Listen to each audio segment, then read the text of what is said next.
Good morning, everybody. This is the first meeting of 2023 for the Municipal Council of East Gwillimbury, and I want to wish everybody a Happy New Year.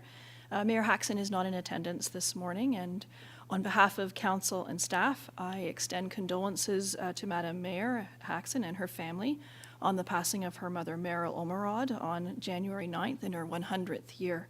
I know how important her mother was to her, and what an important role a mum plays in one's life. So I do extend my condolences to her at this difficult time. At this point, I'm going to call the meeting to order and ask if there's any declarations of interest. Seeing none, we'll move on to the land acknowledgement. The town of East Gwillimbury recognizes and acknowledges the lands originally used and occupied by the First Peoples of the Williams Treaties First Nations and other Indigenous peoples, and on behalf of Council, I thank them for sharing this land. We also acknowledge the Chippewas of Georgina Island First Nation as EG's closest First Nation community, and recognize the unique relationship the Chippewas have with the lands and waters of this territory.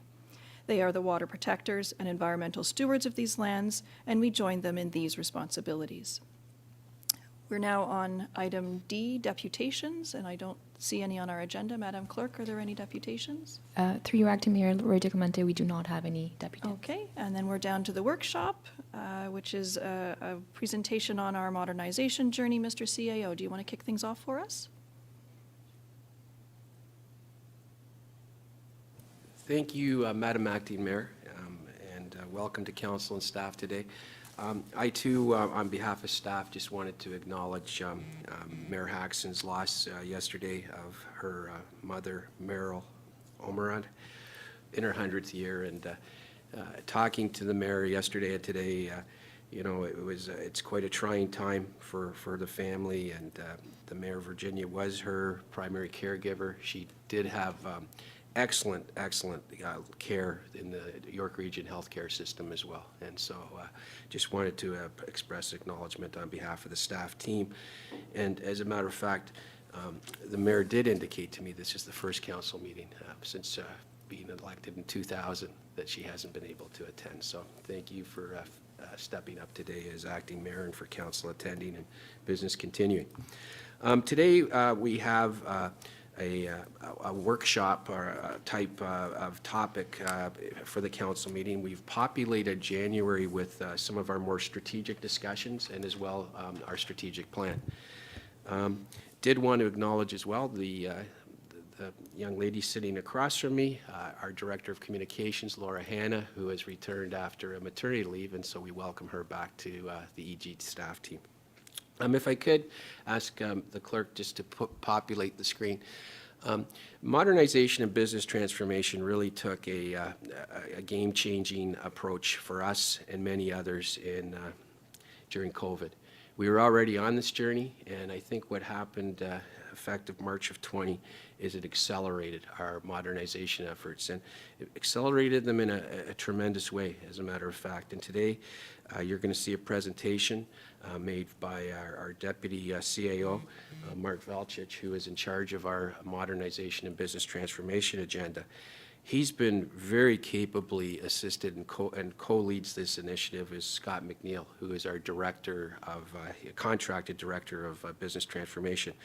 Unfortunately, Mr. McNeil today has had some issues related to COVID and will not be able to make the presentation as was planned, and Deputy Velchich will be fulfilling the whole presentation.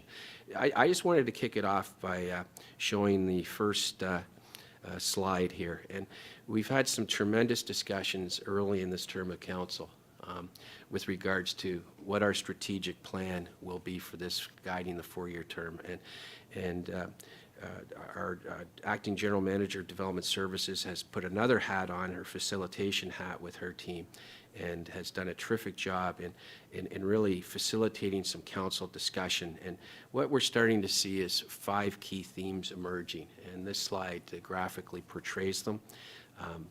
They're not fully nailed down at this point, but they do show a refreshed and energized approach for this term of council, and they really help guide initiatives such as the modernization that we are be talking about today, in that all of these initiatives are linked and ultimately about environment and economics and social sustainability being the pillars of sustainability.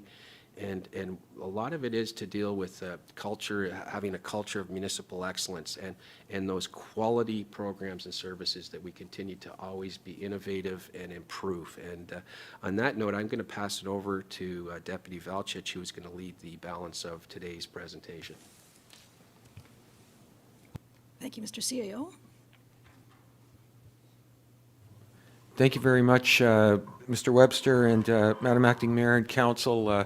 Happy New Year, and it's a pleasure to be here in front of you today, going through a presentation on a topic that, quite frankly, I'm very passionate about. So I hope that comes through a little bit in my conversation with you today. And as the CAO mentioned, Mr. McNeil has been very instrumental in really positioning EG in a leadership role when it comes to the modernized way that we deliver programs and services and the driving efficiency. And you're going to see some examples of that through the presentation today. I did want to mention that as we go through the presentation today, please feel free to ask questions as we go. I will try and do my best to pause if I remember to do so. If I don't get too excited, I'll try and pause as I'm going periodically and regularly so that there is an opportunity for you to ask questions and to dialogue as we move through the presentation. I did want to point out that since publishing the agenda, we have added a couple of slides. We've done that to try and add a little more information to make the conversation a little richer and dive in a little more detail to some of the things that we've done to hopefully give you and the public an understanding of the impact of this program. And we do acknowledge that a number of the slides are a little text heavy. In fact, some of them are very text heavy. And so our acknowledgement of that and appreciation that that's not always ideal in a presentation format, but we struggled a little bit with trying to sort of have some of that information documented versus being able to tell you our story. So we'll keep that in mind moving forward, that to try and make sure that balance is appropriate so it works well from a presentation point of view as well. I do want to point out as well, just before I get into the presentation, that although the modernization program and coordination of the program is facilitated and coordinated out of corporate services and largely supported and facilitated through Mr. McNeil, the actual individual projects and initiatives are operational projects. So these are largely led by the operational departments and their leads, because at the end of the day, it's all about delivering effective programs and services. It is not about a focus on the latest and greatest technology. It's about what are the best ways that we can deliver programs and services in the most cost-effective manner that's good for residents. And so that is the ultimate driver. And so with that, I will move to the presentation itself. Next slide, please. So the modernization program, as the CAO mentioned, very much aligns with and supports the objective in the strategic plan. I've often said it's about value for money. So it is really about ensuring that we are getting very best value for everything that we do, and that we're delivering the right programs in the right way for our customers, which are, generally speaking, residents, businesses, and other stakeholders. Next slide, please. So the primary focus, not surprisingly, based on what I've said, is putting residents and our sort of primary clients first. From an internal point of view, we have really two sets of clients. We have internal clients and external clients. So internally, we look at the work we do between departments. So much of what we do is interdepartmental in nature, that we want to make sure that we're serving our internal client base efficiently and effectively, as well as external, and that's our our residents, largely our businesses. Ms. Bejen has been instrumental in moving forward our EG Advantage program, which is really about providing outstanding service to attract and retain businesses and jobs, high-quality jobs in EG. So all of this is part of the same mantra and philosophy. Before we move forward, I know this is just very general introductory commentary, but if there's any questions, I would just be happy to entertain them. Okay, so seeing none, I'll just move on to the next slide. The modernization program, and I'm going to describe it in a little more detail when we get to the timeline slide, really is about three things. It's about how do you drive innovation, improve service, and reduce cost. And often that will get captured as a commitment to continuous improvement. And so really this is a continuous improvement program that we operate here, and I'm going to talk about that in a little bit more detail on an upcoming slide. Next slide, please. So when we look at what does investing in service excellence mean, this slide is really just intended to portray some of the questions that we ask that make sure we're challenging ourselves to be asking the right questions of ourselves as we contemplate which projects we're going to undertake, where we're going to spend our time, where we're going to spend valuable resources. We need to make sure that it's actually addressing the desired direction and achieving the correct outcomes that we're looking for our internal and external customers. Next slide, please. So at the beginning, I said that this was really about service. And so one of the things that Council and the public heard a lot as we were emerging from the emergency status in the pandemic was this term called Build Back Better. And Build Back Better was really about how do we optimize program and service delivery.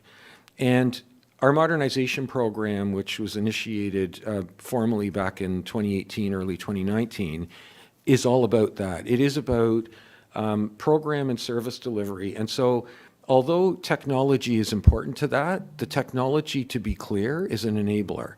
The technology is a tool that we use to help us facilitate a process, deliver a service, make something accessible, share information, collaborate, but something is happening that technology is enabling. The ultimate goal is not the technology itself, but more so to facilitate efficient processes through people. And so that happens within a culture committed to the types of things that we're going to talk about in another slide. But I just wanted to make sure that we understood that when we look at modernization, we look at the people, the technology, and the processes within a culture of innovation and creativity, and that's really what drives excellence.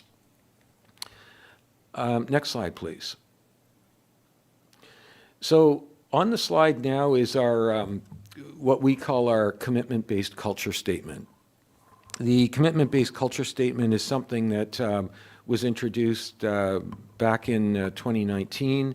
And it really focuses on 4 commitments that we make as an administrative team to an outstanding customer experience, to ensuring that our environment is promoting and encouraging and supporting creativity and innovation, to making sure that we are partnering and collaborating wherever possible and reasonable to do so, and that we also have a commitment to lifelong learning. And we believe that these ingredients, and with the commitment statements that are attached, I'm not going to read them out, but that those are a recipe for success, because it assists us to make sure that we're planning effectively, that we're managing effectively, and that we're learning effectively from our experiences. Because often when we go through things, we may see things that we would do differently next time. And so the learning is not sort of just going to a session and saying, I've learned it, I'm good to go. It's a continuous journey of learning that we want folks to be committed to. And so the other thing I want to mention is when it comes to this, we've incorporated some of this thinking in everything from some of the questions and conversations that we have with candidates that want to come to our organization. So when we're recruiting, it's not just about getting the proper technical skills in the door. It's, do you have people with the right attitude and commitments to the types of things that we're looking for? And through to our training, through our to performance planning, performance management. And I can tell you, we're going to come to a slide later in the presentation where we talk about what we're hearing back from staff. And what we're seeing is that we're seeing a shift from, if I was to go back 4 or 5 years to today, in terms of the way people are thinking, the types of conversations that are taking place, the energy and enthusiasm to want to find new and improved ways of doing things. And so it's actually quite exciting and refreshing for us, to see that. There's a couple of things on that slide that have been very impactful for us as an organization. The creation of what we call the Business Solutions Advisory Team. This was a cross-sectional group of individuals within our organization, not connected to hierarchy or position within the organization, but more so just from different areas of responsibility and vantage points, and people with good, healthy sort of perspectives on how to move forward constructively. This group has met a number of times over the last few years to help identify key projects that will add value within our organization and will improve service to our residents. They've also helped us prioritize projects that are slated for potential funding opportunities through provincial and other types of funding. So this group has been very instrumental in supporting us. And I can tell you, because we've been asked to present in some other conference venues and municipalities about our program in EG, a number of other municipalities have been very interested in the way we've engaged our staff through the Business Solutions Advisory Team. And the other thing that it does is not only do we benefit because we can make better decisions and make better investments of time and money, but we've really seen an elevated level of enthusiasm and engagement from folks that are participating in that way and feel that they're part of the decision-making process in bettering the organization. So, it's been a very impactful piece. Training continues to be probably, I would say it's turning to be the most significant emphasis of our program now, because we've done a lot of the investment in the infrastructure and in the software. There's still more to go, but I think training up our staff, and we've introduced a program starting in '23 called Training Thursdays, where we've carved out an hour for designated Thursdays throughout the year, specifically for folks to join in and get trained on things that are of importance to them. And so it's actually a three-pronged training approach, because we have these Training Thursday group sessions. We have online LMS individual learning for folks that prefer to learn in that way. And we also have one-on-one help function training that's also available for folks if they're in the moment and need assistance with something they're dealing with. So again, we call it trying to bring the bottom up. So try and get our foundational level of knowledge and competence as high as we can. We know that not everybody will always be at the same level, but if we can continue to bring that baseline up, then we are better collectively. So those are some of the things that we're emphasizing moving forward. Is there any questions at this point before I move forward? Councillor Leahy. Through you, Madam Chair. I have a question about the Training Thursdays and whether I'm excited to hear about that, because I'm also supportive of the lifelong learning and continuous learning. Would there be opportunities for council members or new council members if we want to take advantage of these Training Thursday opportunities so that we can increase our foundational knowledge and expertise, especially for new councillors, to become more familiar with all of the inner workings of the town? Madam Acting Mayor, the answer is absolutely. If you're interested, in fact, some of the training is already offered. We offer, like our system security training is a good example, and I'll talk about system security a little bit through the presentation, but that's something that we do offer as part of onboarding, as well as we have periodic refreshers that we require people take as part of our commitment to maintaining system security. And if there's other kind of appropriate training sessions that would assist in using the tools that we have collectively, we're happy to include training for members of council as well. Any other questions? Seeing none, Thank you. proceed. Next slide, please. So prioritizing service excellence, a little bit of a potentially a repeat here. It is really about knowing our residents, connecting with the residents, prioritizing service quality, capturing and measuring feedback, which is really important in that loop of continuous improvement that you are.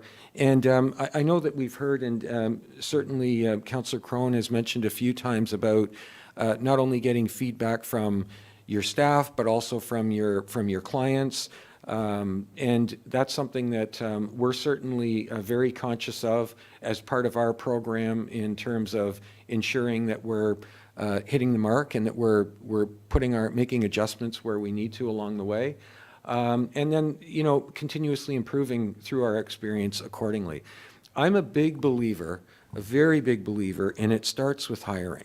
So as we've built, and I can tell you, the CAO, since I've started here, has had a very significant emphasis on building the best team we can in East Gwillimbury. I'm a believer in hiring the right people. I think I've always often said, I know it becomes a bit repetitive, but you know, if we were to restrict our strategic plan to 4 words and had to set us up for success, I think it could be hire the right people, and it would likely, you know, take us a long way.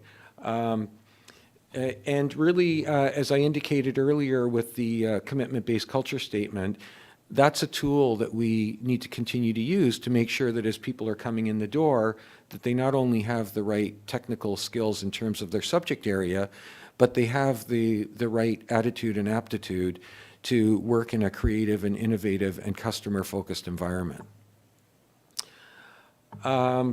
Next slide, please. So reaching more people in the way that works for them, this is an important premise because sometimes we think we know what is best for our customers or our clients or our internal clients as well, and we need to validate that. We need to hear from folks through those feedback mechanisms to make sure that we're being as flexible and versatile and adaptive as we can be so that we're providing outstanding service, but also in a way that our client base and our residents feel that the same way. It can't just be us feeling that we're doing that, but it's not working well in a manner that suits the folks that are trying to access those programs and services. So that's very, very important. The value-based services is up there again, and you can see a lot of the same terms that are used in our commitment-based culture statement showing up in here, because really they tend to permeate everything we do and everything we talk about. Next slide, please. So this slide is really important because it tells a really interesting story. Maybe before I get to this, is there any questions just before I deal with this slide? Okay, so I'll go on to this slide. This slide's really important, and the CAO talked about the impact of going into the pandemic in March of 2020. If you go back to 2018, we developed a program called the Municipal Peak Performance Program, and that was brought to us through the Diverse Systems Group, which is Scott McNeil. And that was customized for EG, and it was a 6-step program. I call it the 80-20 program because it really takes principles from many large-scale continuous improvement and change management programs and methodologies. And what I believe is it gets 80% of the benefit at 20% of the effort and cost. We wanted something focused, simple, implementable, and achievable for East Gwillimbury. We are not an organization with 5,000 employees with deep pockets of resources. We have very lean resources, and we need to make the very best use of those. And so this program has enabled us to get significant payback for, relatively speaking, to when we look at other organizations, comparable organizations, very modest investments. And so that program was developed in 2018.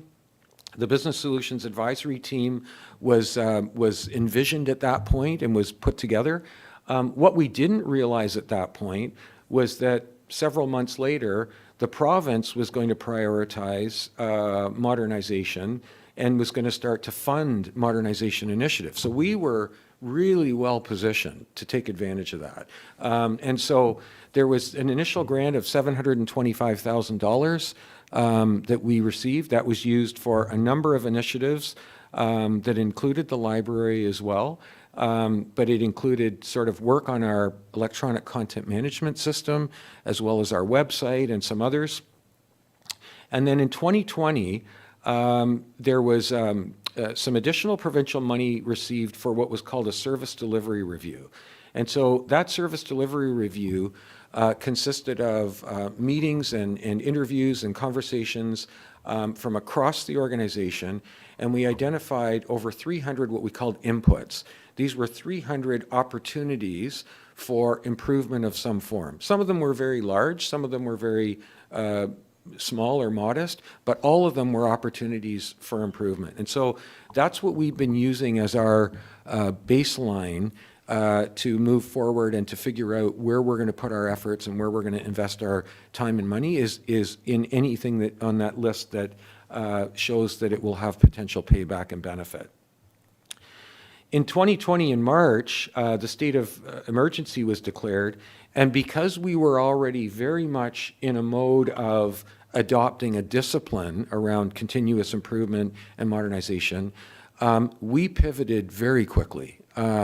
We were weeks pivoting to a virtual environment where other organizations were many months. And I would also say that because of the COVID state of emergency, had that not occurred, it's quite possible, and I'm speculating at this point because I really don't know, it's quite possible that a number of our modernization initiatives could have taken many years to implement, because change just typically is a lot slower when you don't have your back against the wall and you're not in a state of emergency. And so it really forced us to move the needle, but we were up for it, we welcomed it, and it was, I call it a silver lining to the state of emergency, because it enabled us to take this great vision we had and direction and setup and essentially put the program on steroids. And so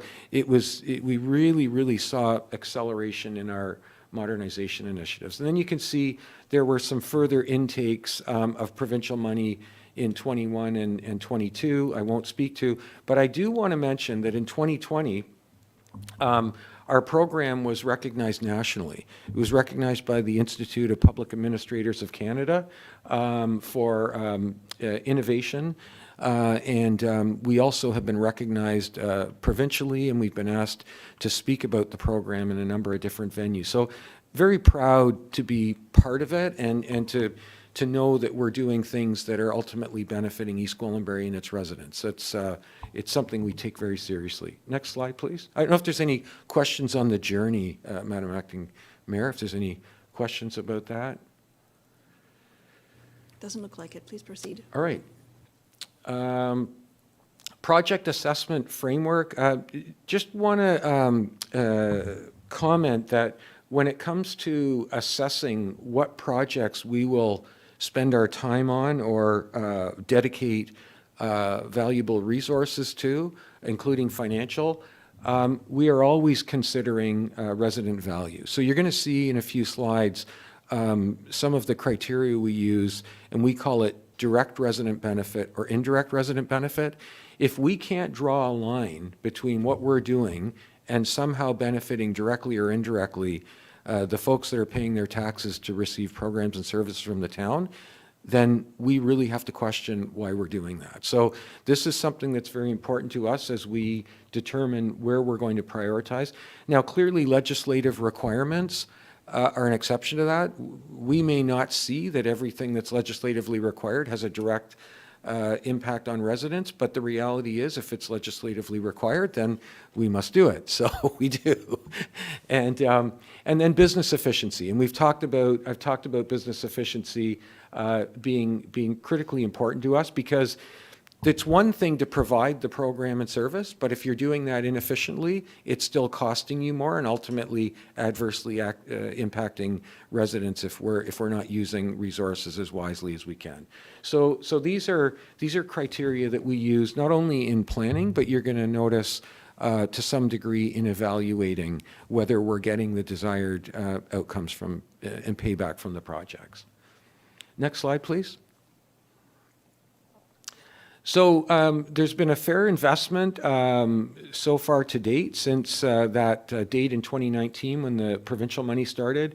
There's been some modernization money. There was COVID recovery grant funding, some of which was used to help us, again, pivot to that sort of virtual way of doing business. In fact, today's meeting is a great example of it. We could not meet like this 3 or 4 years ago. Just we didn't have the processes in place, we didn't have the technology in place, the system security in place, all sorts of things that we have now that's created incredible levels of versatility for us.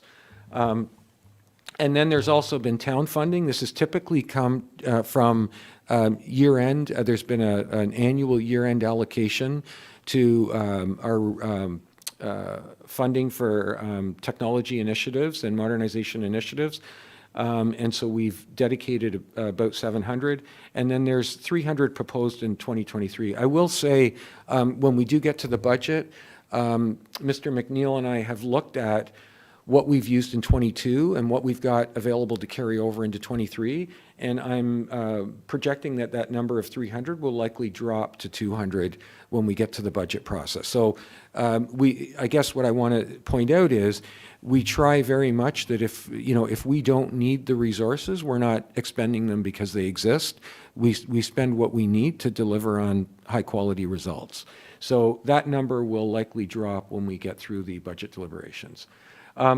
What's really important, although not everything we do is about savings, because sometimes it costs money to deliver a program or service and it still has social value, even if it's a net cost. But what's interesting is, in fact, we are seeing that we can deliver high quality programs and services, and in many cases can actually save money. And in a moment, I'm going to talk about sort of where those numbers are coming from and how we arrive at that.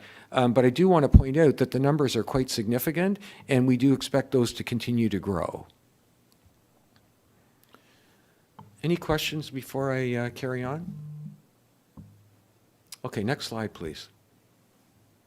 So this is a new slide that we introduced today, and again, not intended for me to read this or even for you to necessarily need very strong glasses to read this, but not to read it, but I'm even having a little trouble from here. But what it is intended to do is to point out on the journey since 2019, the incredible number of projects, initiatives, and sort of things that we've done to position us for success in 23 and moving forward. And so if you go from left to right, on the left side, you're going to see some, almost I would call them like building blocks.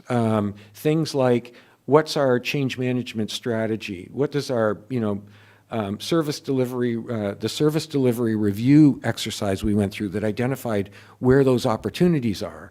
some of the data and system security pieces that needed to be put in place, the creation of our BSAT. So a lot of that was foundational. It wasn't actually working on the projects or initiatives per se, but it was setting the stage so that we could actually launch this program. And so you start to see in 2020 actual initiatives starting to take place, and then in 21 and 22 they continue. In 22, you see at the top the hybrid council meetings, and that's what we're experiencing right now today, is a hybrid council meeting. So that didn't exist back in 2019.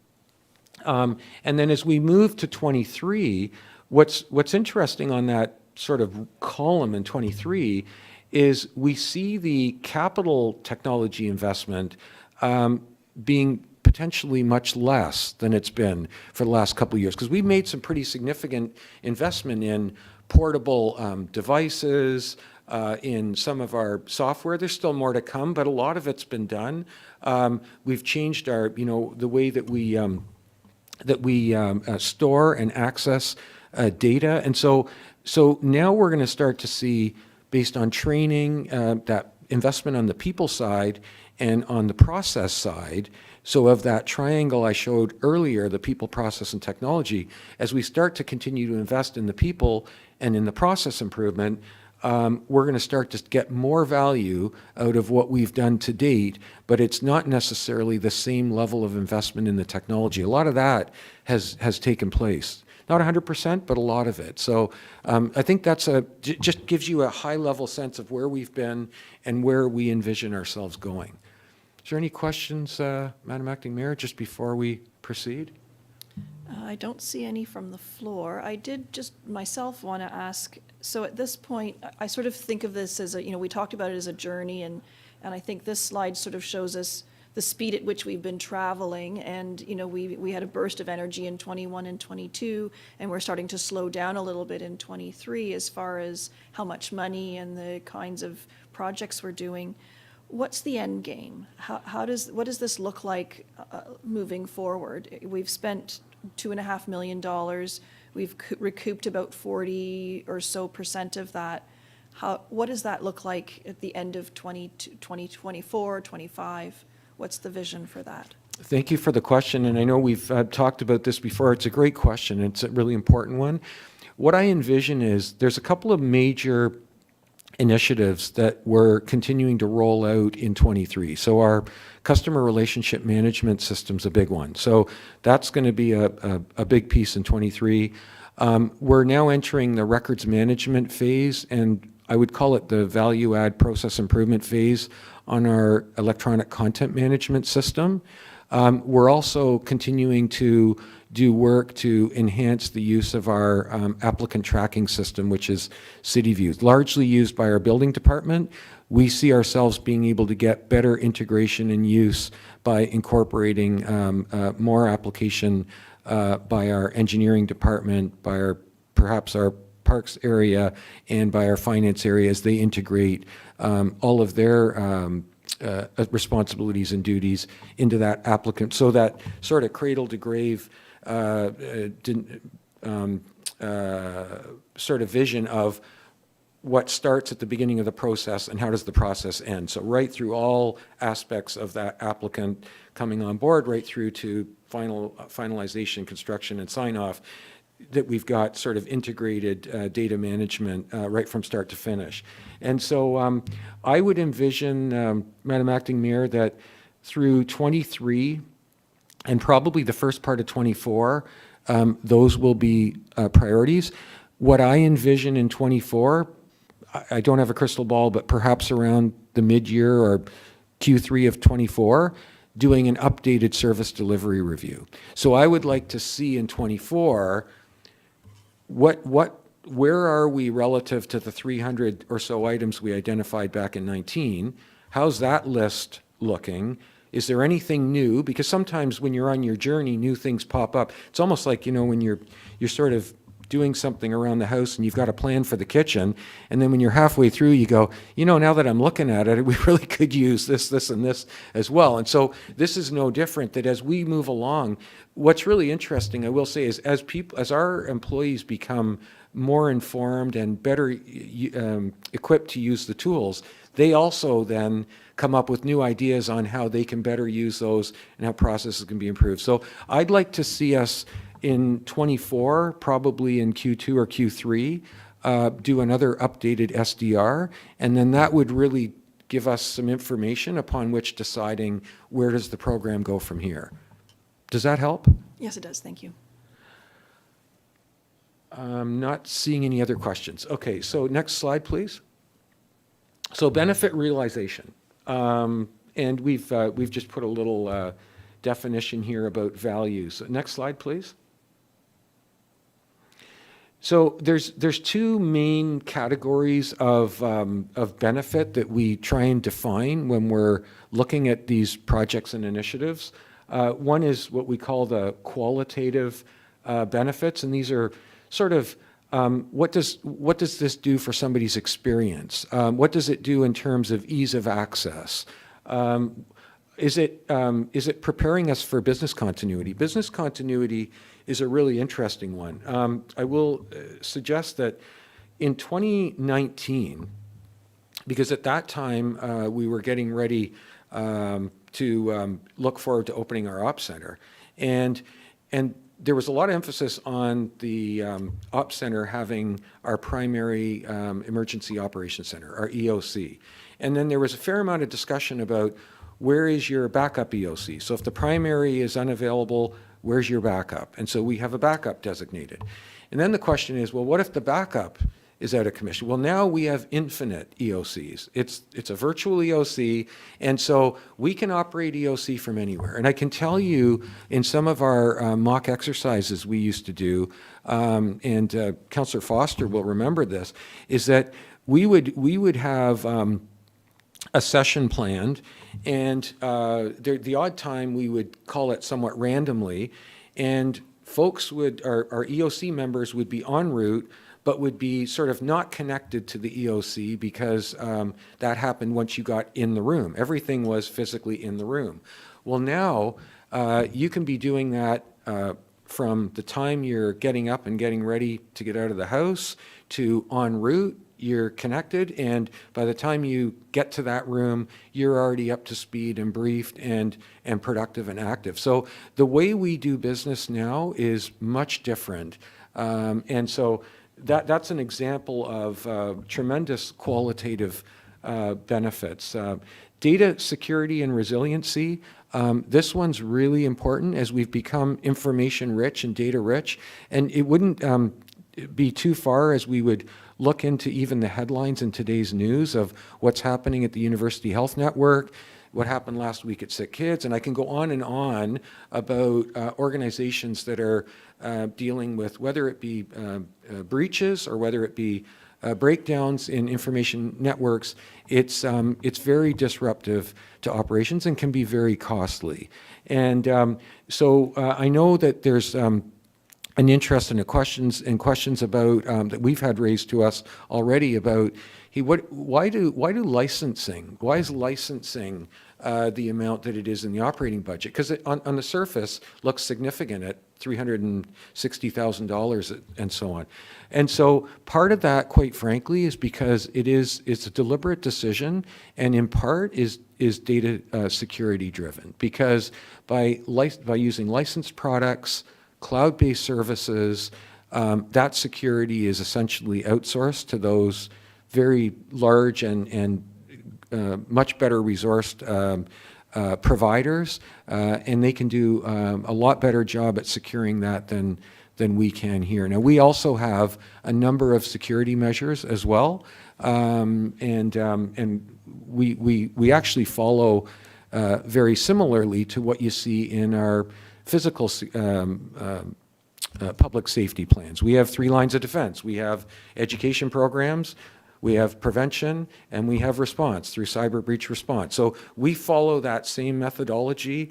And you'll recall when we actually, it's interesting because when we sort of entered the 2020 timeframe in March, and we went into sort of an operational crisis, if you will, I often referred to our IT folks as our operational first responders, because they were the folks that had to keep us going business-wise in a very, very different manner very quickly. So we've certainly, we learned from and we've borrowed from our friends in emergency services when it comes to things like keeping our systems safe here. And there's other reasons for licensing, but I just wanted to point out that that is an important element.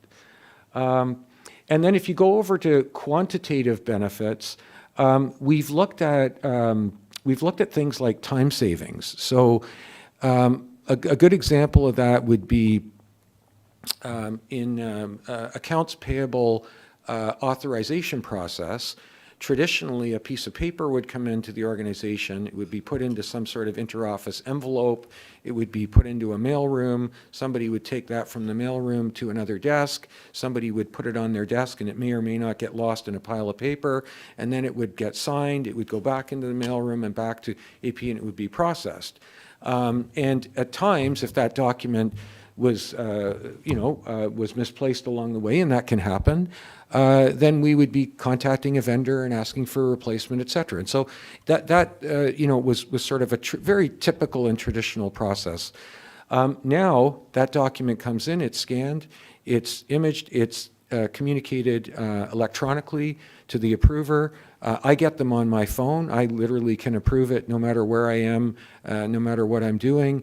I can sign it immediately, hit the button, and it's back with AP in a matter of minutes. And so that's an example of where when you add up the collective time across the system, you can sort of quantify what does that mean in terms of time saving. So when we talk about business efficiency and time savings, we're talking about where our processes have been improved to the point that it used to take 2 units of time and now it takes 1 unit of time.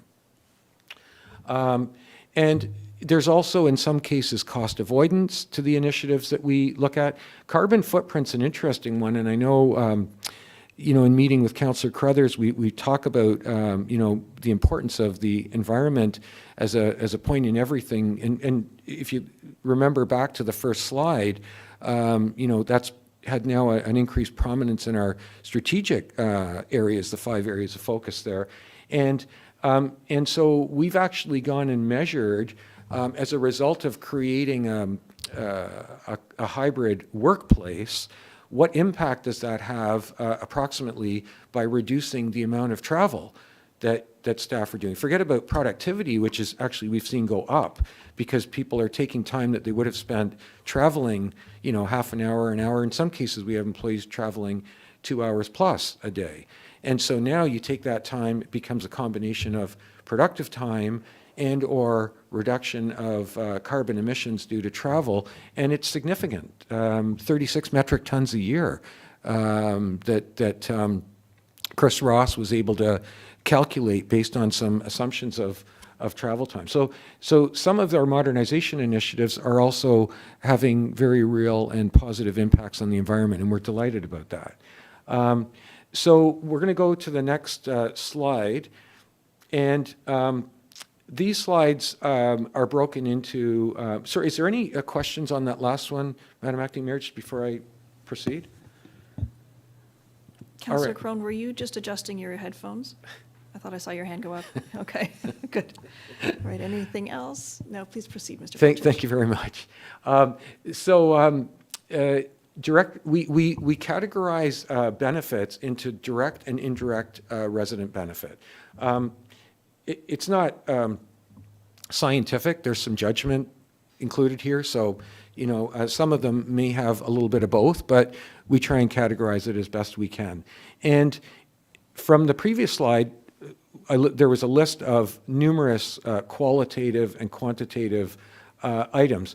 We don't necessarily want to just list them all for everyone and say, oh, we achieved them all, but we do try, and this is sort of very, I guess it's sort of certainly the way Scott thinks about this, he said, Mark, I always think about, top three. What are the top three things that this does for us? There may be 8 things that it actually does, but what are the top three? And so that's really kind of what we've looked at in terms of generally how do these support some sort of qualitative benefit.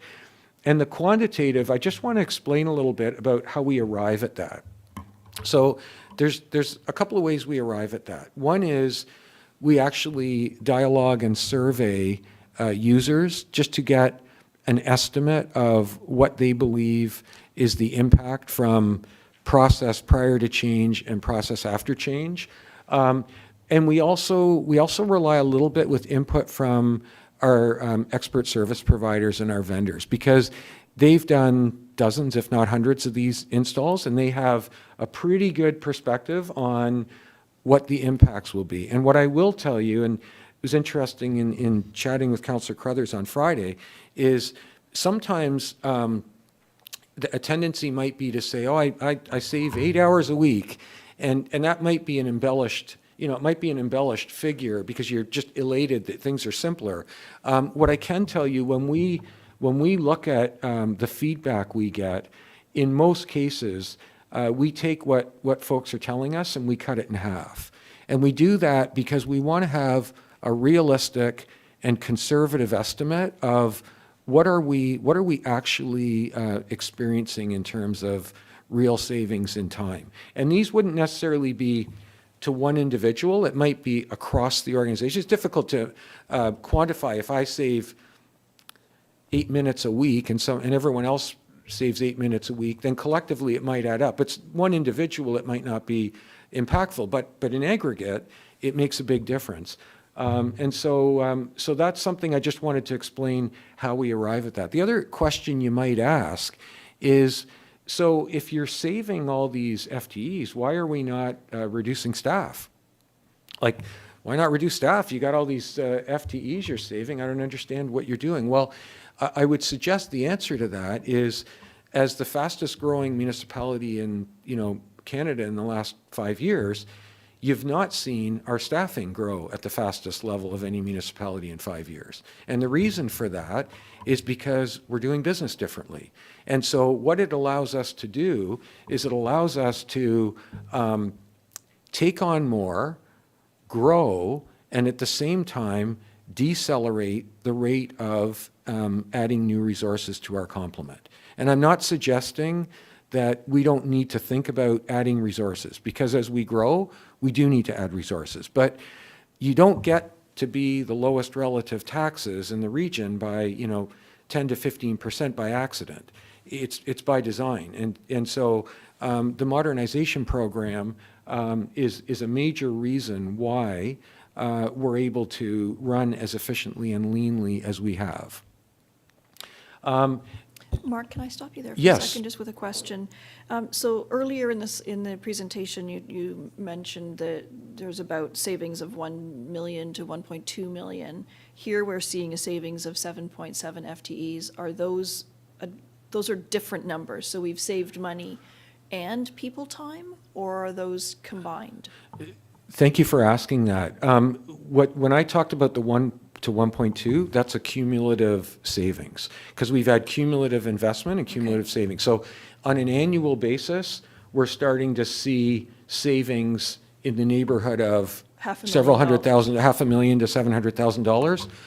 That's why I say these savings continue to grow, because once you save it, it's saved in perpetuity until we decide to do something differently. But so it's not a one-time savings and then you go back to your previous level the next year. We save that on an ongoing basis. So when we look at evaluating the return on investment in a project, and I do want to emphasize, it's not all about driving savings, because in some cases it's about improving program and service. There may be a savings, there may not, but in many cases we're finding that there's significant savings along the way while we are simultaneously improving program and service. So that's why the numbers will look a little bit different. I'm glad you raised that.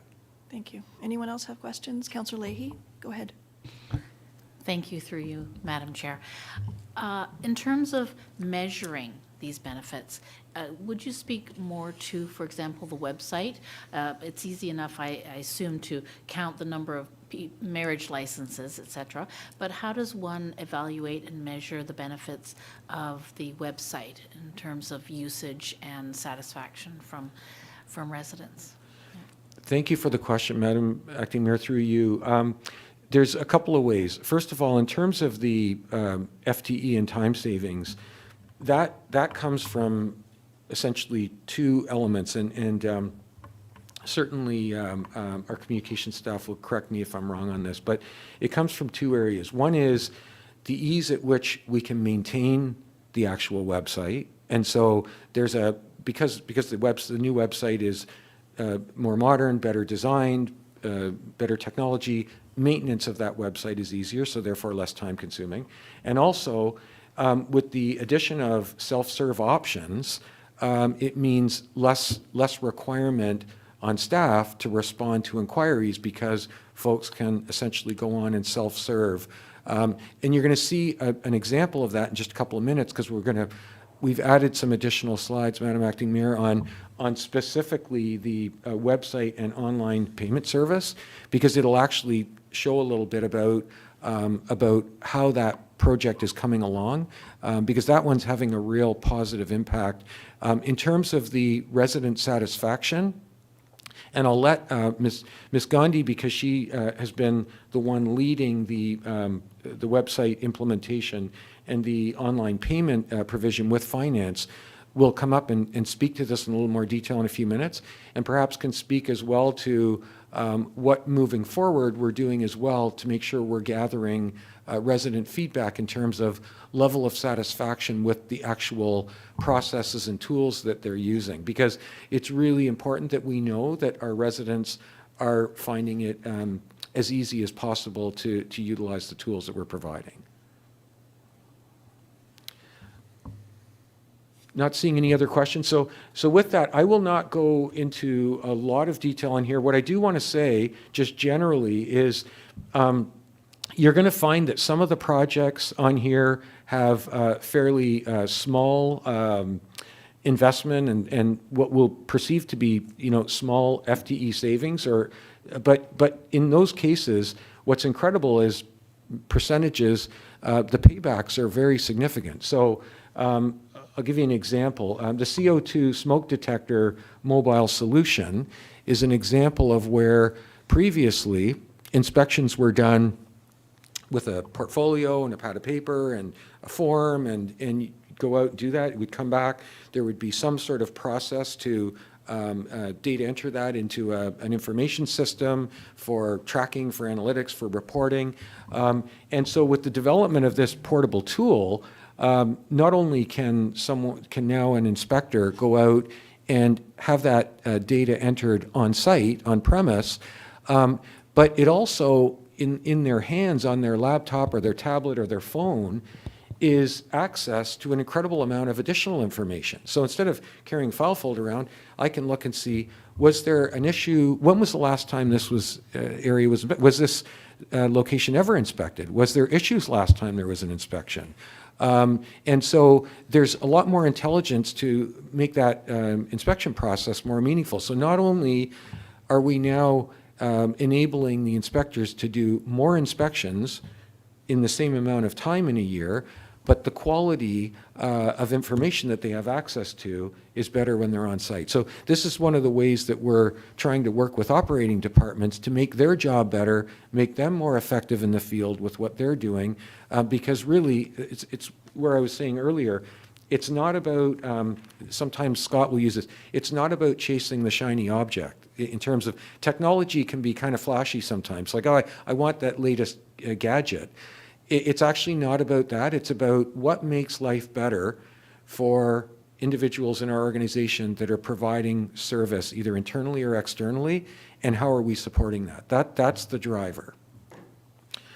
So with that, with your permission, Madam Acting Mayor, I'm just going to ask Ms. Gandhi if she could come up and provide a little more detail. There's another 4 or 5 slides that we've added in. We were going to do it verbally, but we just thought it would be more effective and impactful if you could see some slides. And so She's going to just present a little bit more detail on where we're at with the website and specifically the online payment service.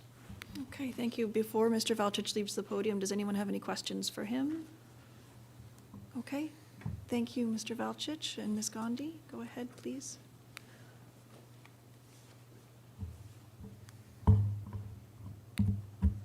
Can we just move your, okay, good.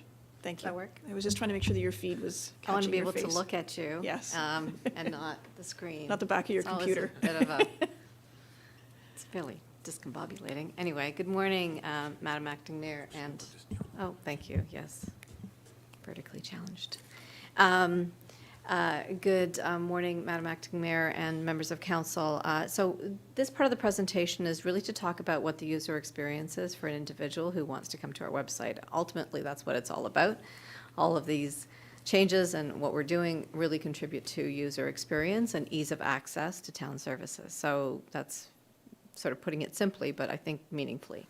So last year, if you last year we had a team put together within the town, and that's between myself and members of the finance team, and then representatives from all departments to talk about what is it that we can make available online. And one of the things that I want to sort of preface is that until last year, we actually didn't have the enabling tools to make that conversation even possible.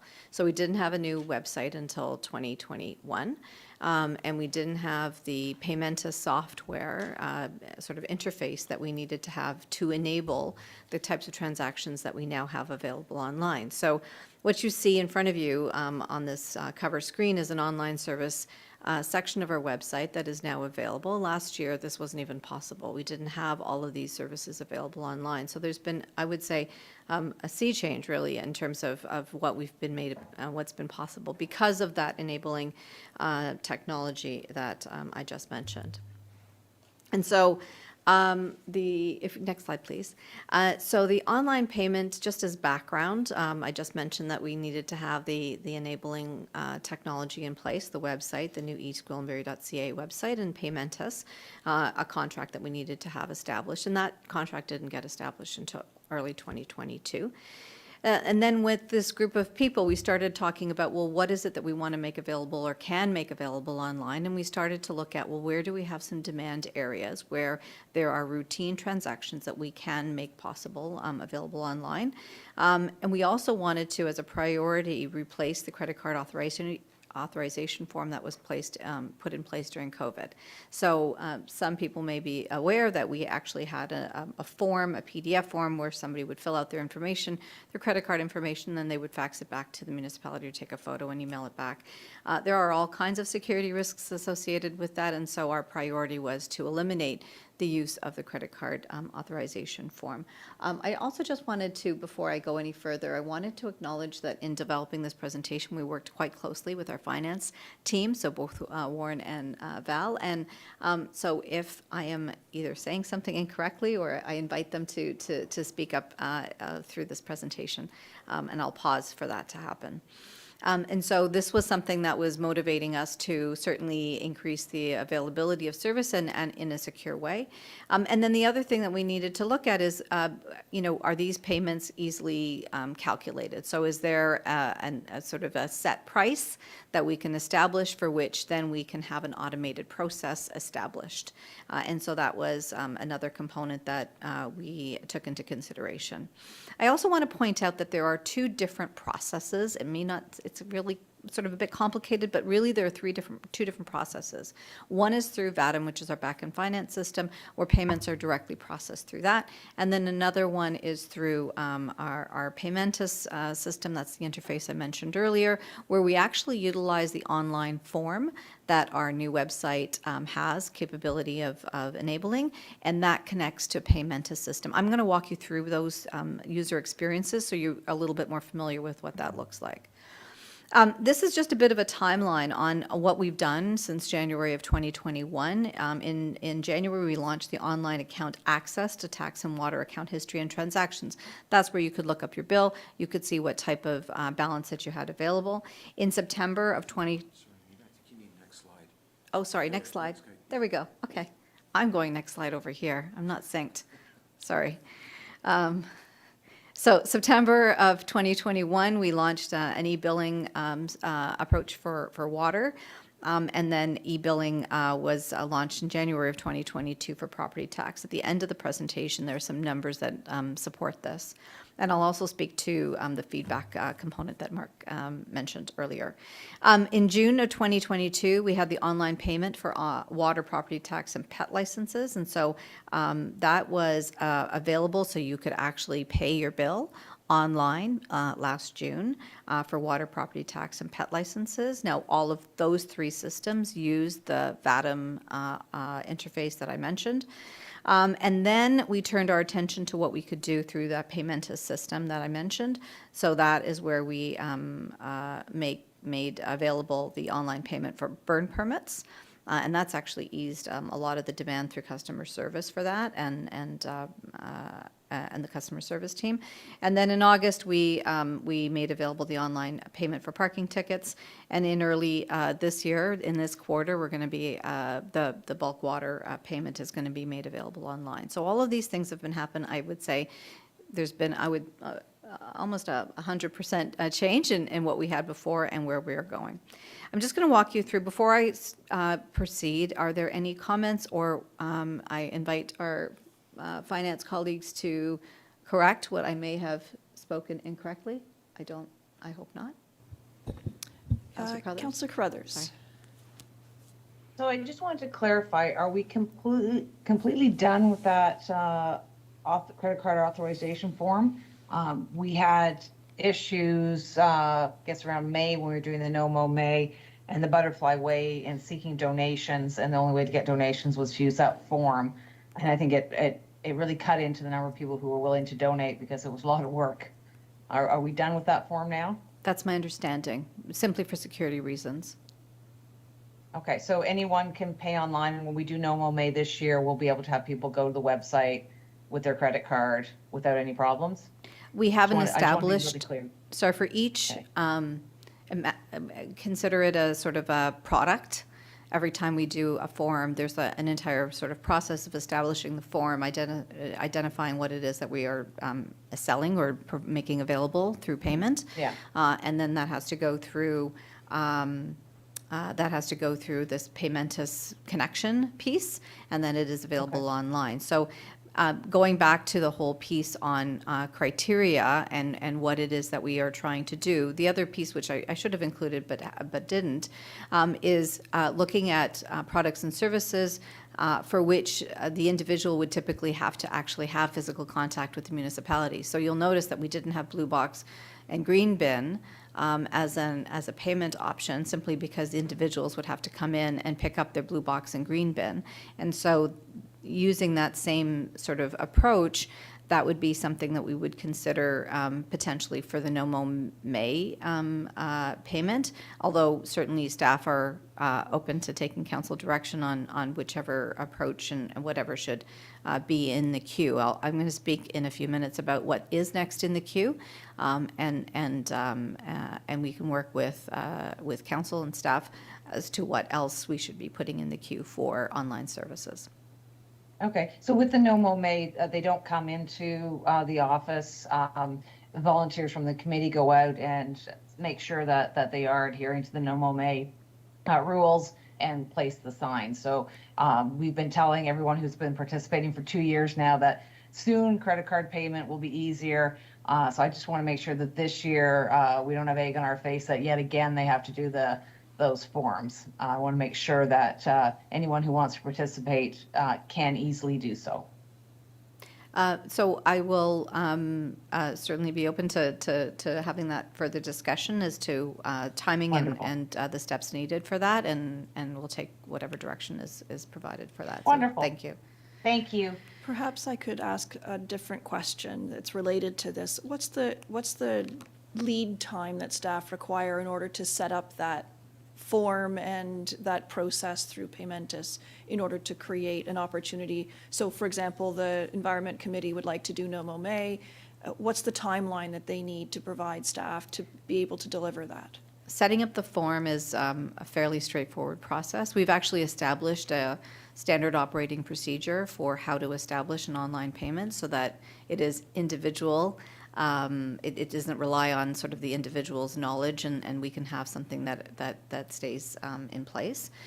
So setting up the form is actually fairly straightforward. That would probably take approximately 1 to 2 weeks, and the only reason why there's 1 to 2 weeks is because sometimes there's back and forth between the communications branch and the department to make sure that the criteria or the elements of the form, and this is assuming, I'm giving, a huge amount of latitude for that form to be established.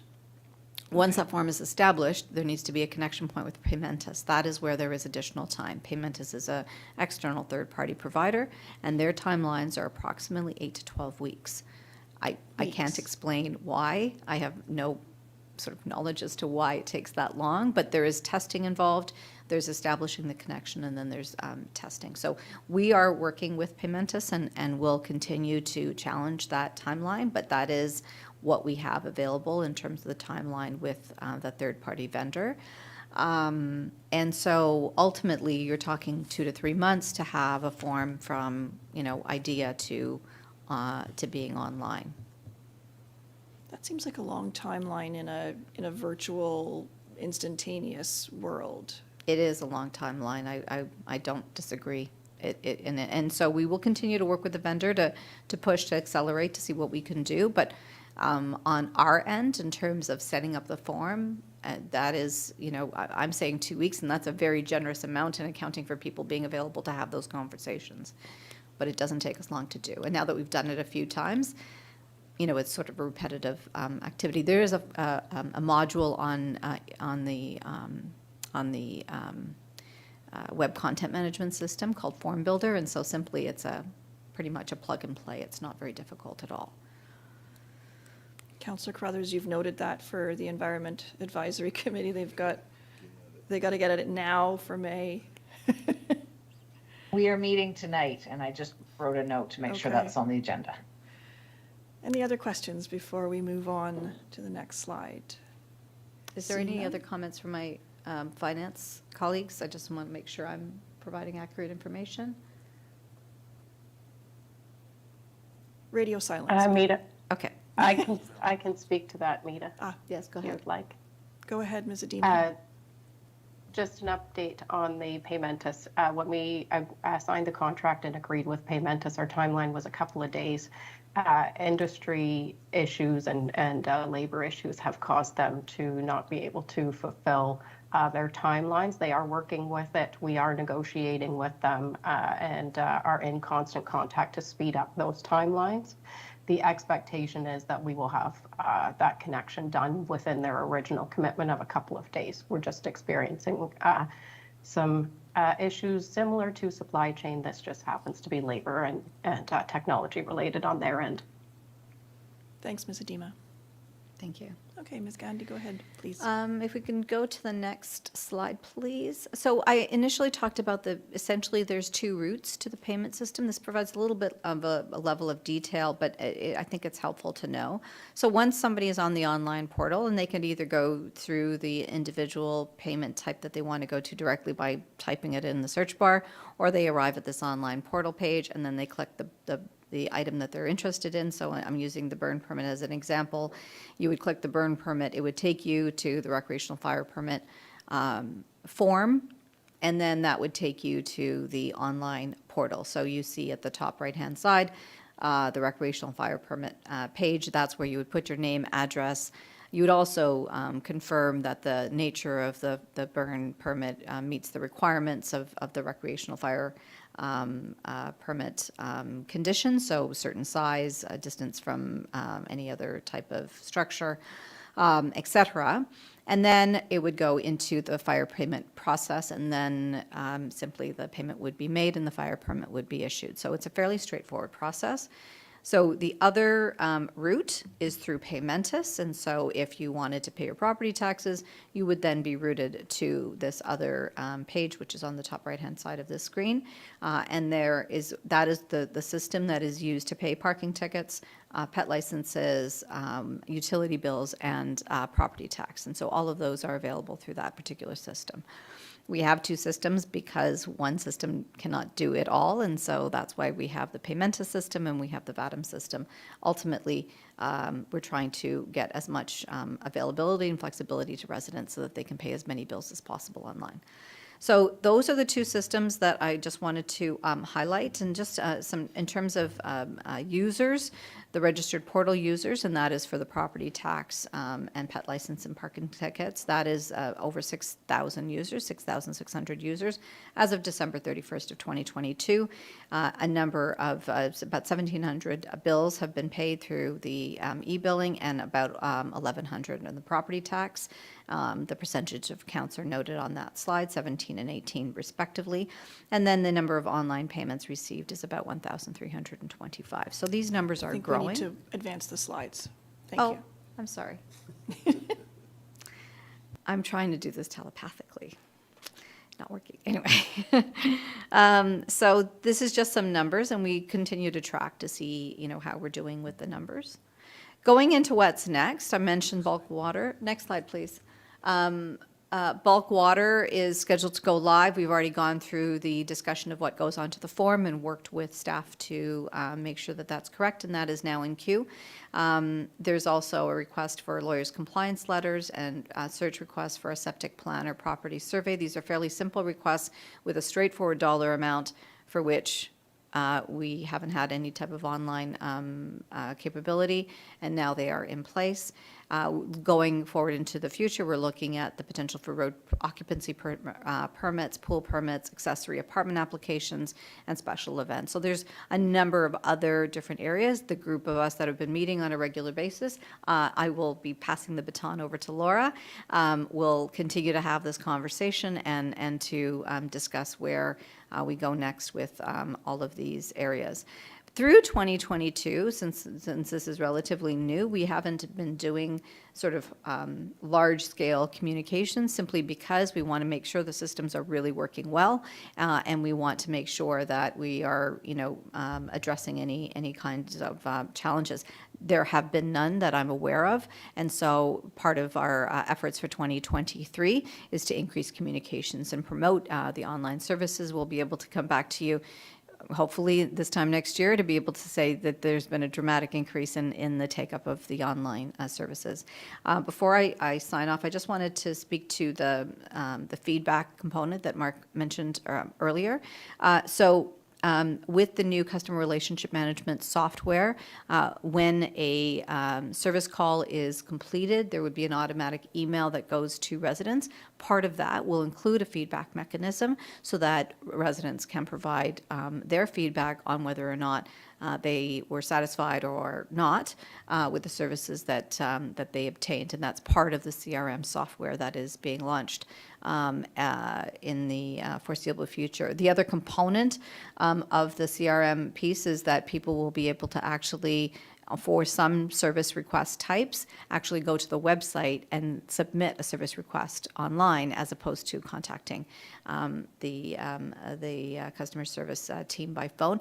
Right now, people can do that by email, but this is actually a form, and it feeds directly to the back-end work order system, which is citywide. So I just wanted to address those 2 points that were left for me to address. Does anybody have any questions? And I will maybe just ask our finance. I'm looking at the screen like you could see me. Does anybody from our finance team have anything to add? Have I missed anything? Please let me know. Ms. Adema? Nothing to add from me. Nothing to add. Thank you. Councillor Crone, you had a question. Thank you, Madam Chair, and through you to Ms. Gandy. Really appreciate the presentation, and want to thank staff for all the effort that's been taking place to modernize us and get all these payments online. I know it's never as easy as it seems, and having been involved in a few of these these projects in my previous careers, I know what a journey it is. So appreciate all that effort. And I love all the modernization and being able to make payments online. I can't remember the last time I wrote a check. But my question is going to be a little counter to what we're talking about, though, because I know we still have residents who are, I'll describe as old school, and they like to make, they like to come to the customer service counter and deliver their check and do it that way. Are we still going to be in a world where we can offer that service to, and I'm sure it's not a very large number of people, but it's always nice to provide service in the manner in which, our clients want it. So I was just wondering if that's still an option on the table for those that would like it. So through you, Madam Chair, in fact, I would say that we're enhancing the in-person service. Over the course of 2022, we changed the structure in terms of who is working where. We have customer service representatives who work at the Civic Center. We now have adjusted the positions of the individuals who work at the front counter at the Civic Center, not the Civic Center, the sports complex.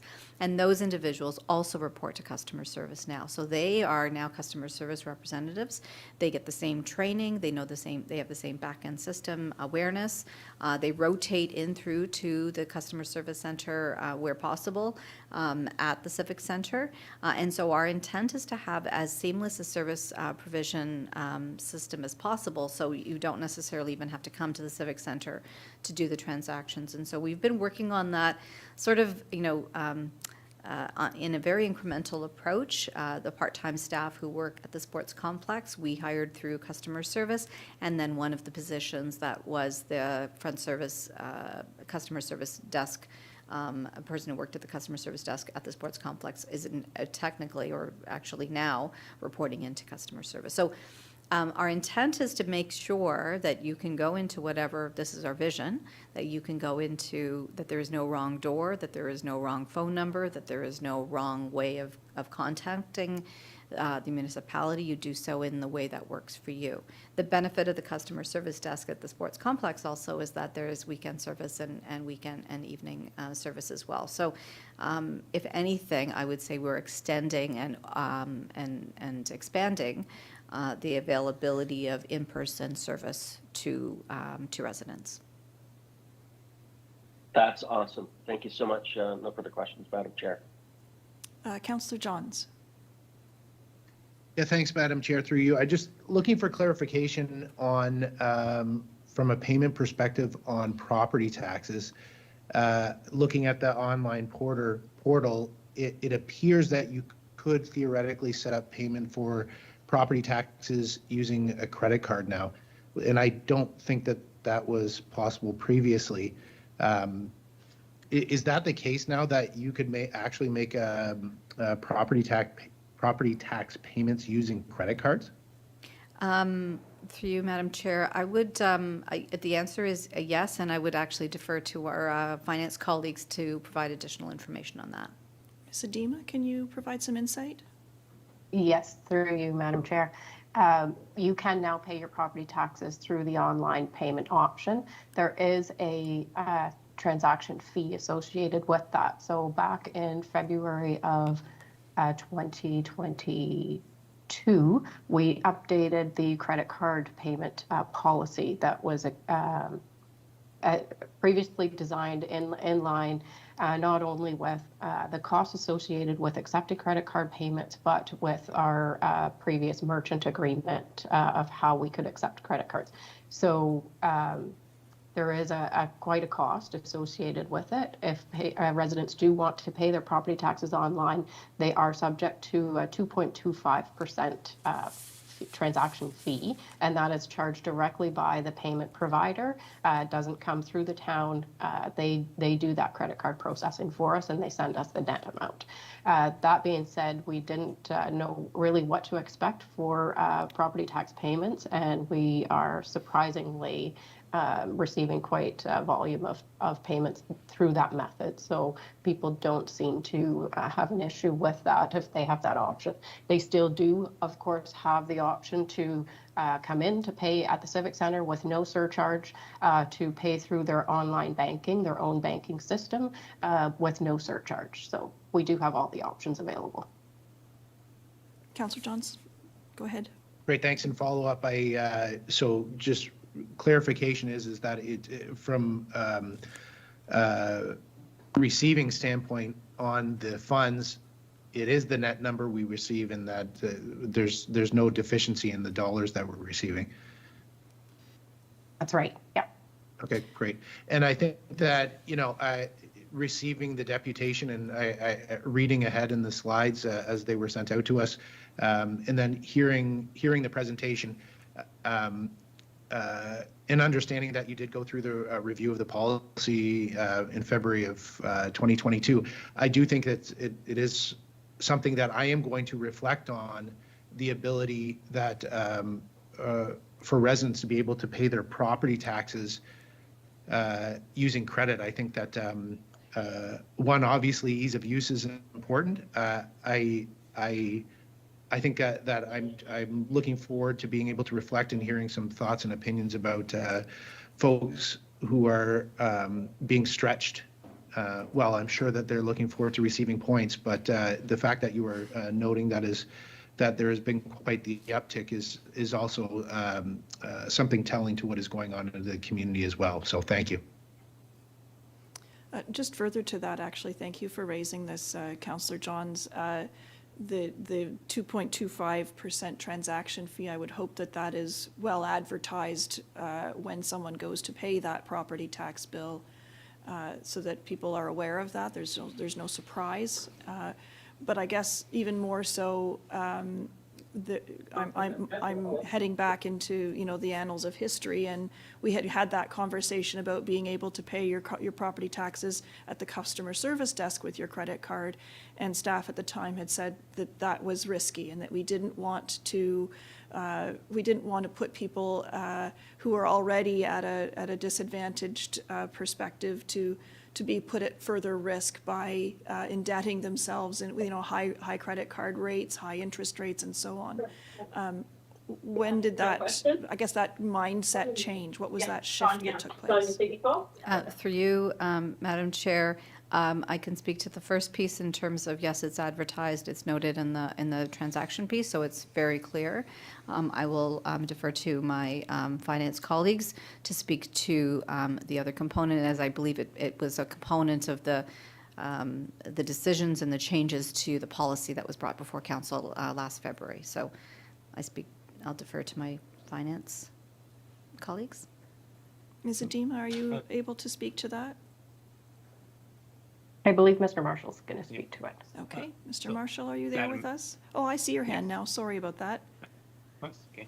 So, Madam Acting Mayor, that is a good point that you raised, and that was one of the considerations about changing the policy to allow that. While we didn't accept payments through or for property taxes, we had several residents come in and looking for that payment option. And when we mentioned the idea about worried about people's credit, the comments we received was that their credit history and their financial situation is their issue, and we shouldn't be trying to protect them if they want that option. So one of the things that we did was, when we considered this policy, we made sure that it was clearly advertised that there was a fee associated with it, and we have mentioned to the people that we want them to actually be able to pay within their means, and that's where we have policies where if they are having problems with their with paying, we have some credit options that we negotiate with them to make sure that they're able to pay their taxes and stay within their means as well. So we do offer that option as well, and we did that quite a bit through the pandemic as well, where we had about 40 to 50 people come in, and we negotiated credit arrangements with them and payment options with them. So I guess further to this, is this a municipal best practice? Is this common in other municipalities that you can pay your property taxes on a credit card, or are we unusual in this respect? So through you, Acting Madam Mayor, many municipalities have been doing this. There are a few in York Region that offer credit card payments for tax and water bills. Not all of them, but I would say probably about half have done that in York Region, and it is getting more common throughout other municipalities. Okay, thank you. I appreciate that. Councillor Johns, did you have any further questions on that matter? No, we're good. I did have another question with respect to the CRM and the customer feedback. Councillor Crone and I have often asked about getting customer service feedback and so on. Is there a plan, once you've implemented that, for regular reporting to council as far as outcomes are concerned, and giving us some ideas so that we have a sense of how our service is being perceived by residents? Through you, Madam Chair, absolutely. So the new customer relationship management software will offer considerably more robust reporting capability, so we will be able to know what type of service requests we're receiving. Currently, when we receive calls, we actually don't record that. We don't have them sort of recorded in the citywide system. So if it's a call we take and then we respond to, and it doesn't turn into a service request type, there's really no reporting mechanism for that. With the new system, every single call we take is going to be noted in terms of the call type, and then there will be reports that are produced. We haven't determined frequency yet, but we'll sort of see how that goes. And there will be reports to council and to staff, senior management team, et cetera, on the types of calls that we're receiving. The speed of service also will be indicated. And because we have service level agreements that are being established with all departments across the organization. And then there will also be reporting capability in terms of feedback that we receive. We haven't established what the scale or the exact look and feel of the feedback piece, but that is coming. So all of that is going to be made available to council and readily available for you to see. Thank you, Ms. Gandhi. And then finally, I had a third comment.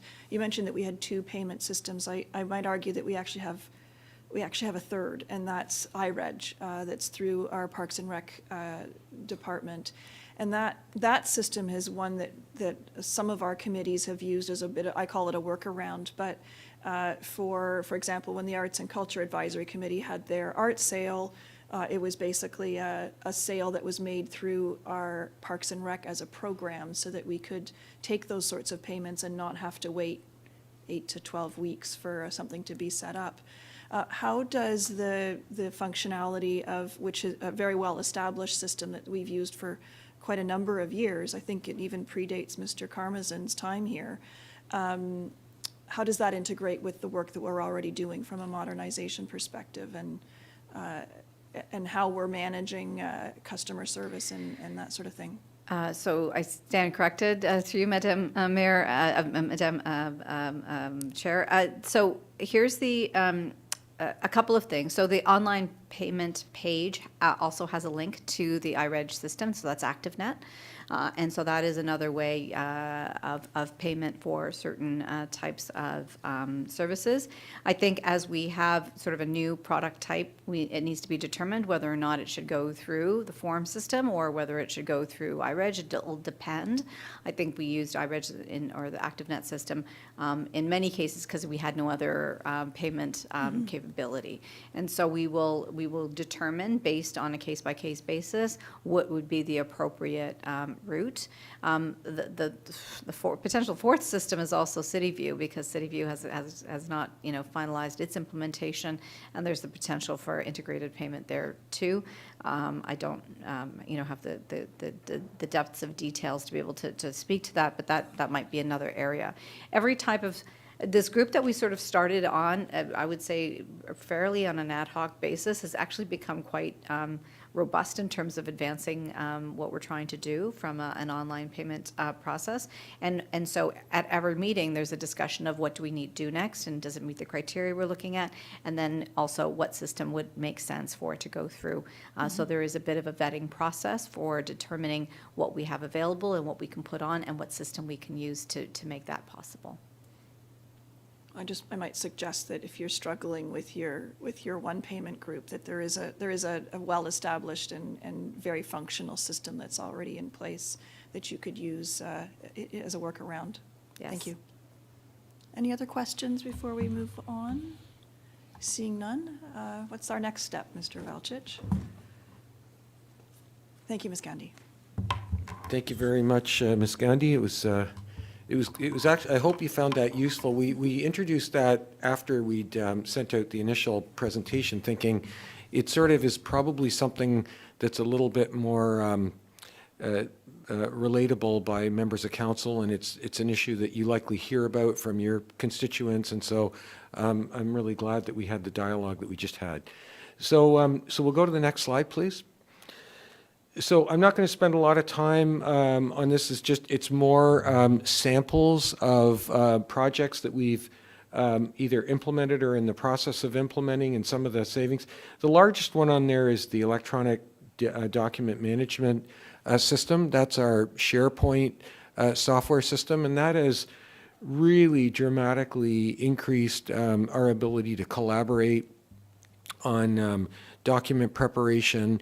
It's going to be the foundational system for our records management, which is rolling out in '23. And then there's all sorts of value-add process improvement opportunities moving forward that we haven't taken advantage of. We with the CRM, we have a sort of a way of phrasing where we're at, is that initially we are moving from like to like, meaning we're going to take the way we do business now and we're going to do business on the new system, and then we're going to do value add process improvement as we go, and that just is a sort of an easier transition for us. Similarly here, there's going to be lots of opportunities. I'll give you one example that I can suggest administratively how this has helped us. So in the past, a lot of our staff reports, or even things like today's presentation, is very much a collaborative effort. So we've got multiple departments looking to see, because they're playing a part, especially in something like today, where there's many departments that are leading on these various initiatives. You heard from Ms. Adema and Mr. Marshall that are leading, obviously, on the payment processing piece. And there's ourselves involved on the tech side, there's communications involved, and website interfaces, all sorts of parties. So when we put these things together in the past, what would happen, we would have a document, we would attach it to an email, we would send it out, we would get edits done and sent back, we'd then spend hours trying to figure out which version had the proper changes in it. Then we would get to the point of getting ready to publish, and we'd realize, hold on a sec, this is missing something. We'd have to go back, re-edit. So there was in terms of as a collaboration tool, email attachments are very, very undesirable. SharePoint, by contrast, allows us to have what we refer to as one source of the truth. So there's one document that exists, and everyone that needs to access that document accesses that document. Edits are done on that one document. There's automated version control. And so the collaboration exercise is incredibly more efficient, which is why you can see, although a fairly significant investment, and I'm just giving you one minor example of where the SharePoint tool is assisting us through the sharing of links instead of the sharing of actual documents.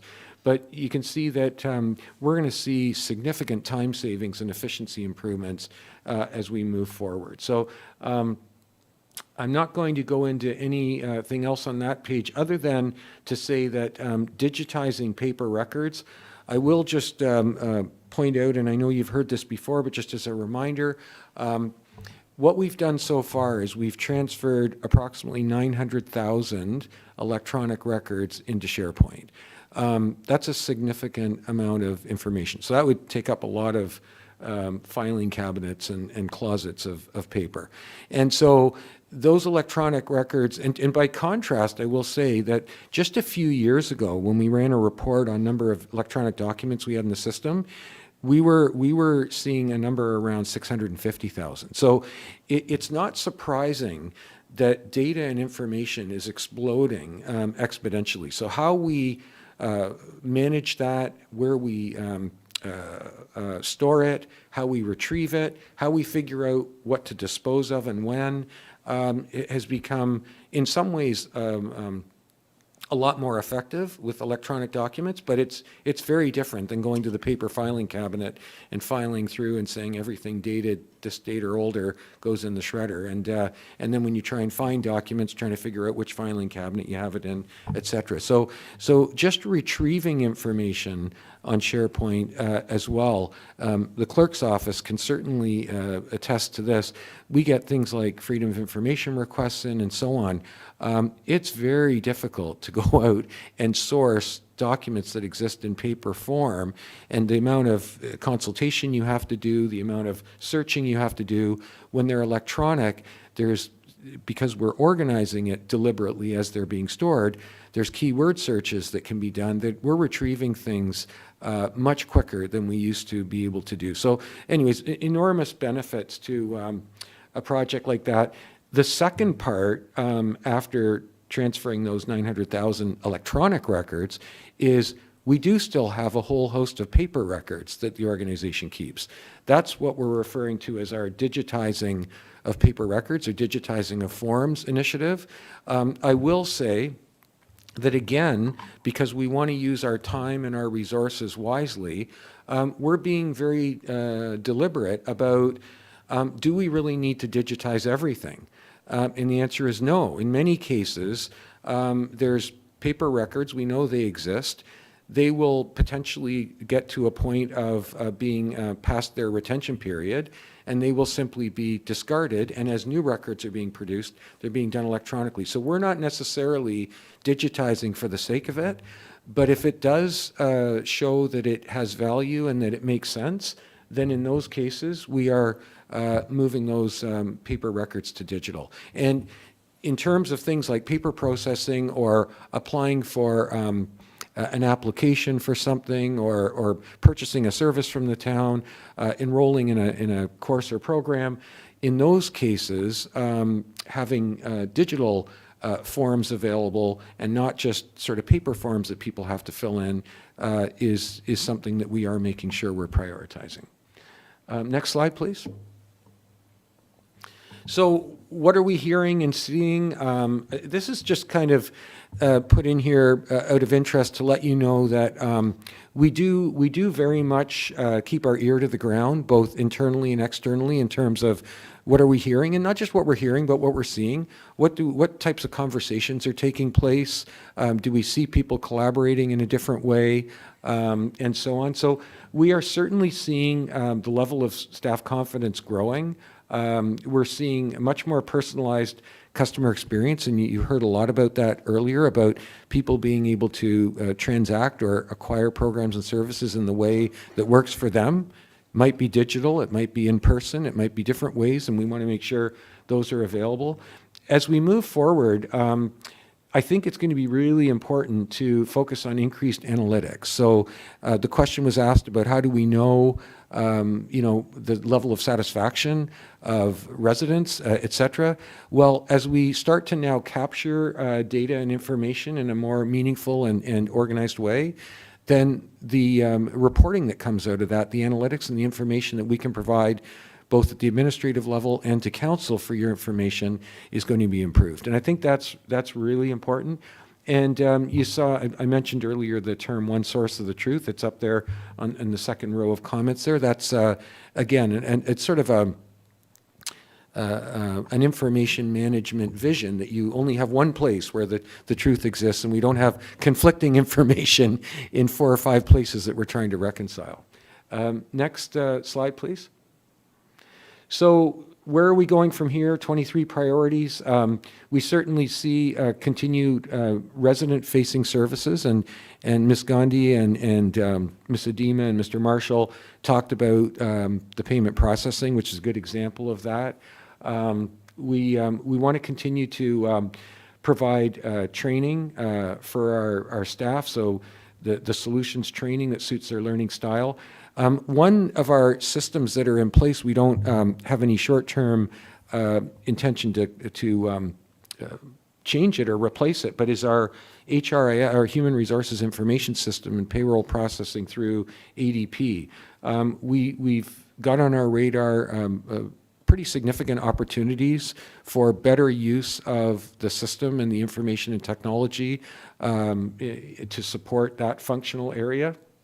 And as we move forward, some of the things that we'll be talking about as we go through the budget, we'd be looking for extension of the IT director contract.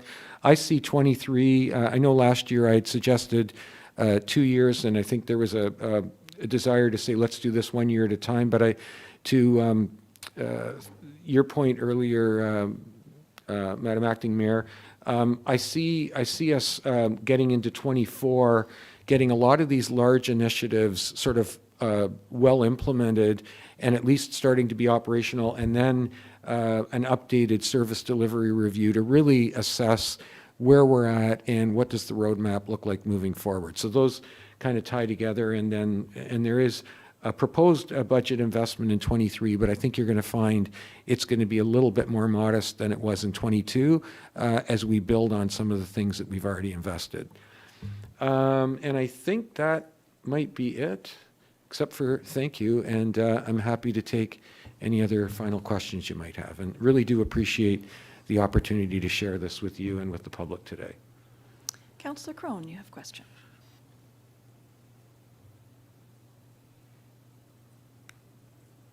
Thank you, Madam Chair, and through you to Mr. Velchich. Thank you very much for the presentation. Continuous improvement and looking for efficiencies is something that we need in all of our DNA in this organization. So I'm really glad to see the attention and effort being dedicated to it. My question though is, and maybe it's more of a philosophical thought here, but we know that there are processes or services that, low-hanging fruit, we know that there's issues with them. But what are we doing with the other processes and services? We know the ones that are easily identifiable, we've got to work on them, fix them. But what is the process that we're using to something that may have on the surface look like it's running smoothly, and there's always that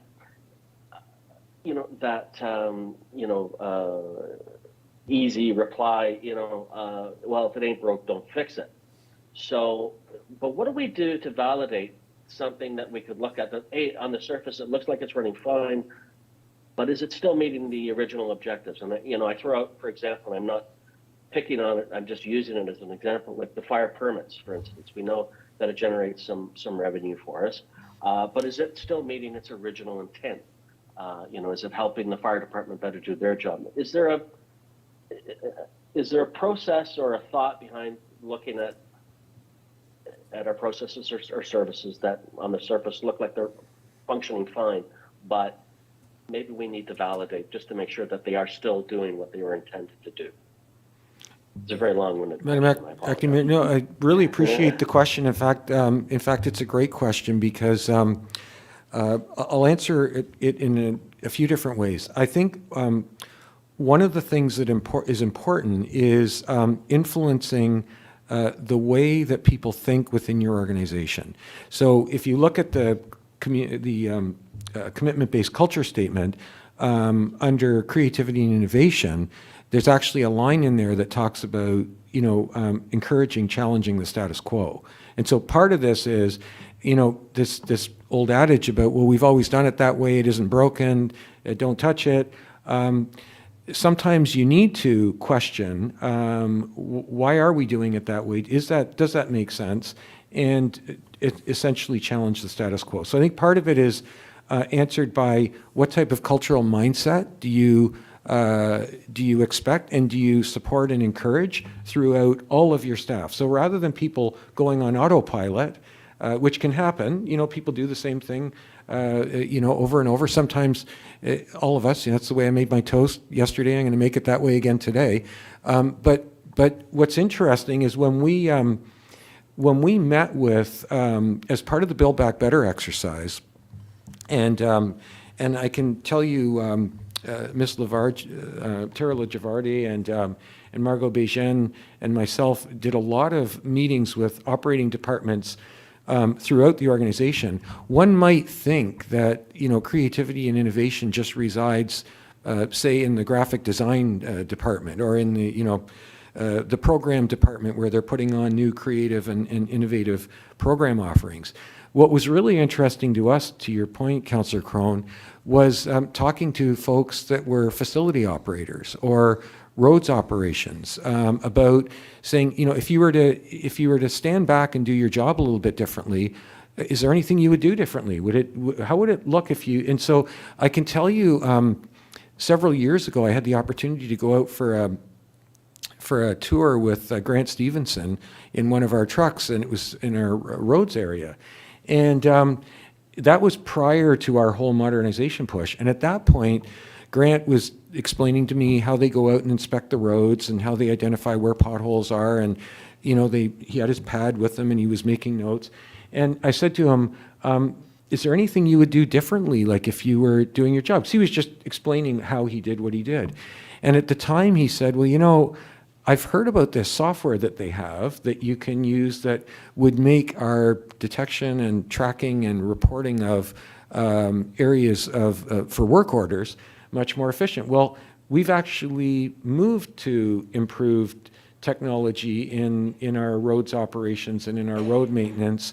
And so I think to large part, part of it is encouraging all of our staff to feel comfortable, safe, and encouraged to question what they're doing, how they're doing it, and provide advice. That's one thing I would say, and that's embedded in our creativity and innovation statement and our culture statement.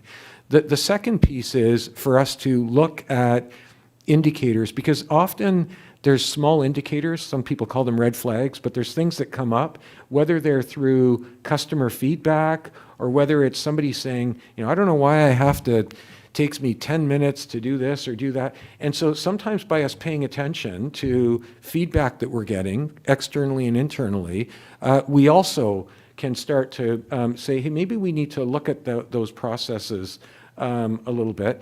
And the third thing that I would say, and this is a long-standing arrangement that we've had with the Region of York, is we have access to annual internal audit services.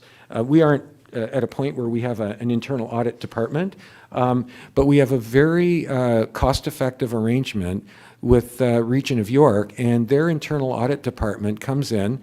They meet with typically the CAO's office and finance and potentially an operating department or two, depending on what area of focus we're looking at. And they'll come in and do periodic reviews for us and just let us know, is there anything you're noticing there? Is there any issues of concern? Is there anything we should be doing differently, both from a control point of view and a program and service point of view? So there's a number of ways, Councillor Crone, that we put those things onto our radar, and I'm really glad you asked the question, because it's not just about the low-hanging fruit. It's about sort of looking at our processes periodically, even if on the surface they don't appear to be causing us difficulty. Thank you. That's a great answer. I really appreciate you taking the time to do that. No further questions, Madam Chair. Okay. Anyone else? Seeing none, I want to extend my thanks on behalf of Council for a very informative morning. We have a resolution before us that we receive the workshop. Can I have a motion to receive? Councillor Foster, Councillor Crone, all those in favor? That motion is carried. We've been at this for almost 2 hours. I'm thinking at this point we've got a closed meeting on our agenda. I'm wondering if we might have a quick recess for 5 minutes just to stretch our legs and circulate the blood a little bit. Can we come back at noon? Would that be okay? Mr. CAO? Madam Acting Mayor, that would be a very healthy suggestion. And we will be coming back. It's a personnel update. The only required will be the clerk, the deputy, and myself. Okay. Madam Clerk, is it okay if we just recess the meeting here, or do you want us to move into closed session and then recess?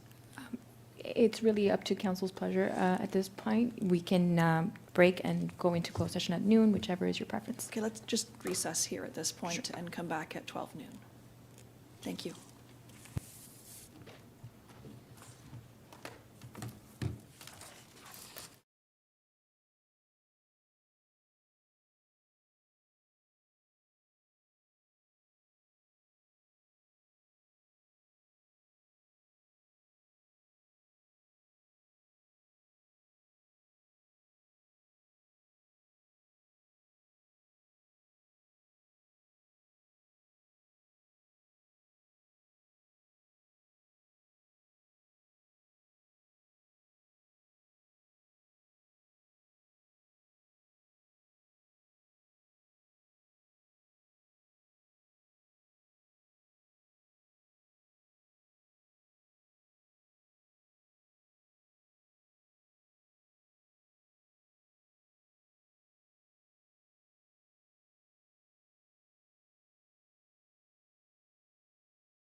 Okay, so we're back in our open session, and the next item on our agenda is to move into a closed meeting of municipal council.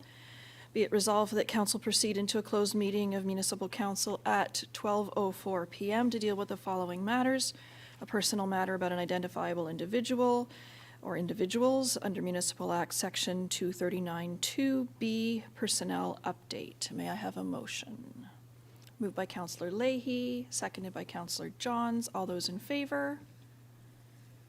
And that motion is carried. We're just going to wait while we move.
And we're now live. Okay, so now we're at item F2 on our agenda, to rise and report from our closed meeting of Municipal Council.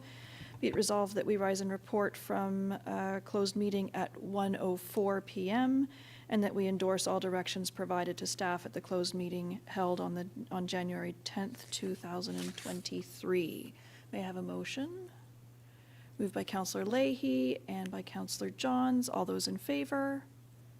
That motion is carried.